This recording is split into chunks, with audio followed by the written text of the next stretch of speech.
Okay, I have a few minutes here, and so I'm gonna talk about something that occurred to me that I haven't seen anything explicitly done for it. So many of you have probably seen the interview with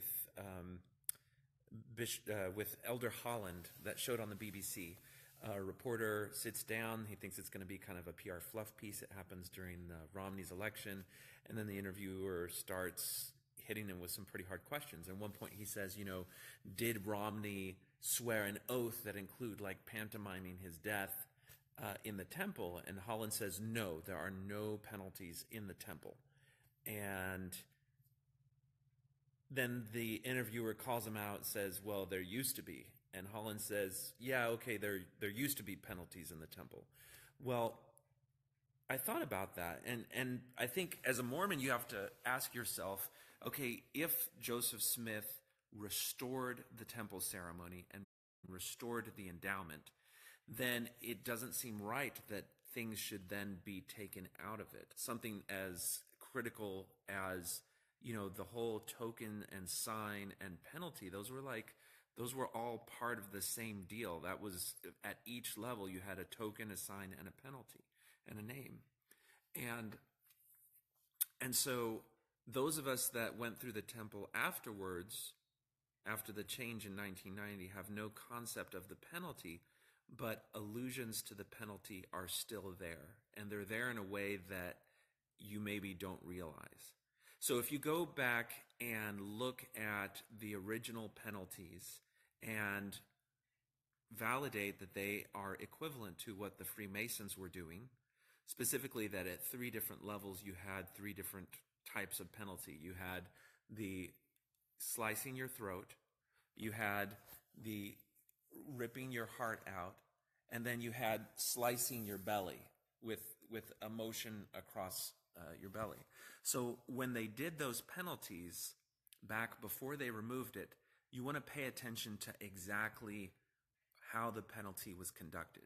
Now, for the first one, the way that you sliced your penalty, the way you performed the penalty was that you ran your thumb across your neck from ear to ear. Now, the reason that that's important is because when you look at how the tokens are performed now, they will tell you how to position your hands, and they specifically tell you to have your thumb extended.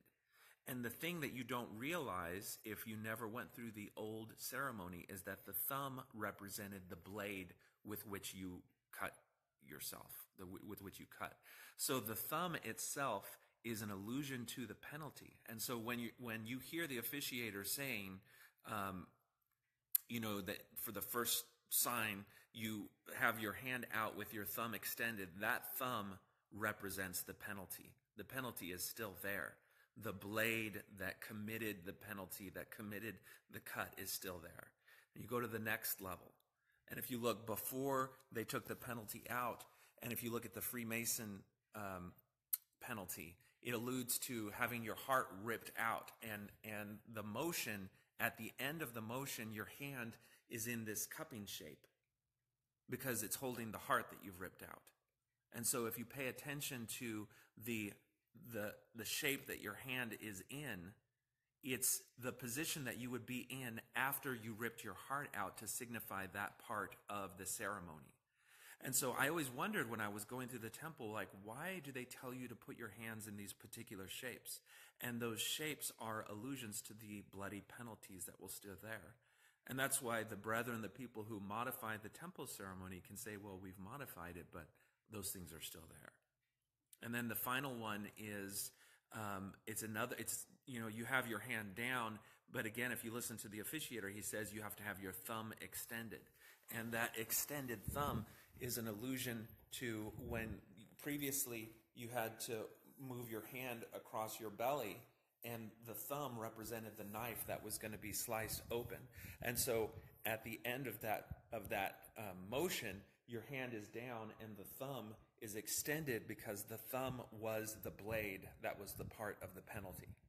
So when people tell you that the penalty is no longer part of the temple ceremony or that they have nothing to do with the ceremony, talk to them a little bit about why exactly, because they very specifically tell you to have your thumb extended on the first one, your hand in the cupping motion on the second one, and then the other thumb extended on the third one. And they are allusions to the original motions that took place in the temple ceremony.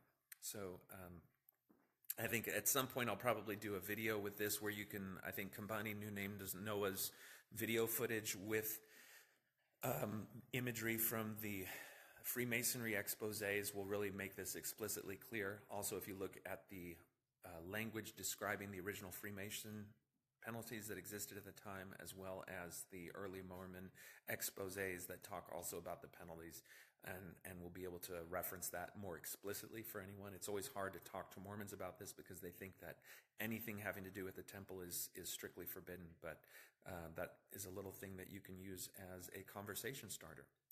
Anyway, let's see here. I think that is it, and you guys have a good night.